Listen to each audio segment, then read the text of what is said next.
Hi, I'm Jan Reynolds. Welcome to my office. This is my book, Cycle of Rice, Cycle of Life, which talks about the rice farming on the beautiful island of Bali, which is one of many thousands that makes up the country of Indonesia and Southeast Asia. We are going to talk to Professor Stephen Lansing, who's going to tell us why this rice farming is sustainable. That is the key word. Then we're going to look at the rice farming itself. We're going to have a small piece at the ending about celebration. Steve Lansing is going to tell us his thoughts about celebration, which connects with my book, Celebrate, Connections Among Cultures, where we find out we're one human family celebrating the same way around the world. But first, let's get back to rice farming. So, hi, Steve. Hi, Jan. This is Professor Stephen Lansing, and he's going to tell us a little bit about the rice farming in Bali. And I wanted to ask you, Steve, how is it that the Balinese here are able to farm and have farmed for over 1,000 years without detriment to their environment? The secret is in the volcano that's right behind me, because when the monsoon rains fall on the volcanic rock, they pick up little tiny particles of mineral nutrients. And then as the waters flow down the slopes of the volcano, they go into the rivers, and the Balinese lead them into irrigation canals, and finally into the rice paddies. So in this way, they're delivering all the nutrients that the rice plants need to grow. And it's like a little natural fertilization system, and it's been working for 1,000 years. Now, what about things like pests? There have got to be a lot of birds and bugs and worms that eat the rice. Well, whenever they plant the rice takes up some nutrients from the rice paddy, so that needs to be replenished. And one of their secrets is to lead little herds of ducks. So the ducks follow the farmer, and the farmer will lead them into the paddy, and then what the ducks will do is to eat the insects that otherwise might harm the growing rice plants, and also they fertilize the rice paddy with their droppings. So the ducks are crucial to maintaining the ecology, the fertility of the rice paddy. Professor Steve Lansing and I are standing at the temple Ulan Danu Batur, which is up in the area overlooking the volcano, where the rains fall, and the gorgeous lake that sits at the foot of the volcano. And this water supplies many of the rice fields throughout the island of Bali. And this is a terraced rice field here. And on the flat is where the water floods in and the rice is planted. One of the things that really impressed me about the island of Bali is how the people share the water as it flows from that volcano and the lake up and around the volcano, down through the rivers and streams, all the way out to the ocean.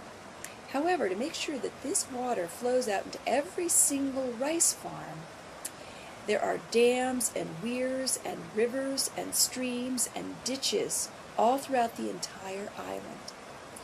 And at each confluence, or where the water separates, there will be a temple.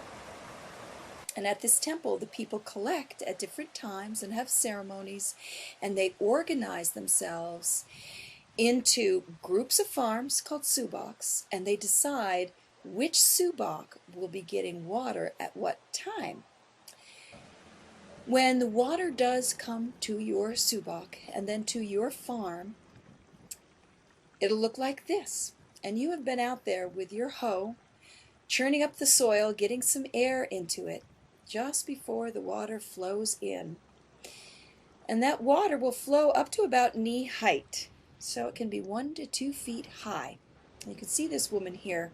She's clearing out some of the debris, and you can't really see it. You can just see the water, but there is muck, this deep, rich, fertile soil. There you go. You can see her stepping into it. That's down below.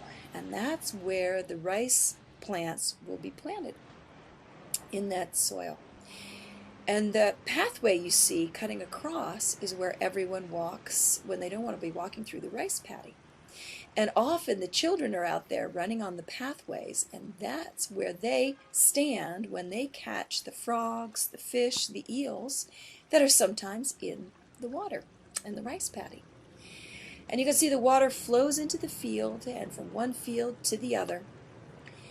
And as I was mentioning before, what impressed me was that everyone shares the water. You get the water for a certain time, then you pass it on to your neighbors so that they can grow rice. Everyone looks after each other by sharing the rice. The one spot you do keep a little bit of water is what you're looking at right here, and that's where the new rice shoots are. Grains of rice were planted, and those tiny shoots grew to about 5 to 10 inches. And you always keep a little bit of water in the soil just so you can grow those shoots. And you can see this man right here. He's got a bunch of those shoots floating on this little bamboo tray. And he takes those shoots, separates them out, and plants them one by one throughout his field. It's his turn to grow his rice. And he's planting the shoots in the soil. You can see just how mucky and deep it is right here. And I was out there with him planting his rice. He had a little laugh at me watching me plant. I'm not nearly as fast as he is. He's done this for who knows how many years, and he could plant a field in no time. So we were working together planting some rice in his field. And each one of those shoots was a seedling, a seed to a seedling. And in about anywhere from 2 to 4 months, depending on the type of rice he's planting, longer for the traditional rice, it will grow to, above waist high. And that will be the ripe rice. So it's very important when he's planting these seedlings to leave a lot of space between them. So he's very accurate in his planting so that there will be room for those seedlings to branch out and be able to grow plenty of rice. I think it's great to just take a look at what he's doing, take a look at the mud, and you can see him laughing at me as I'm trying to keep up. You can see some of the pathways there behind him, and they frame every rice paddy so people can have easy access to the rice and to some of the, catching some of those fish and frogs, whatnot.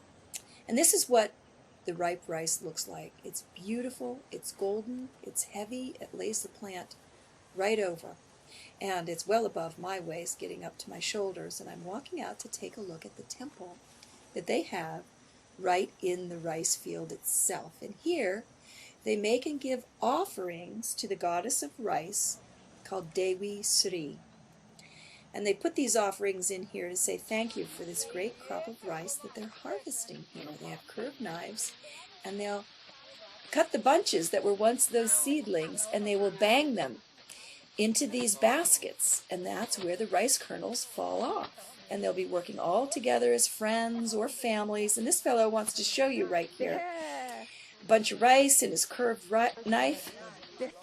Once they get a big basket or bag full, they bring it over to the corner of the field. You can see where they've cut down the rice. And here is where they separate a lot of the stalks and the leaves from the rice kernels themselves. And when you look at the stubble in the field, where they've cut down the rice, very often, that's when they bring the ducks onto the rice fields to eat the bugs and the pests, and when their manure is left behind to fertilize the field.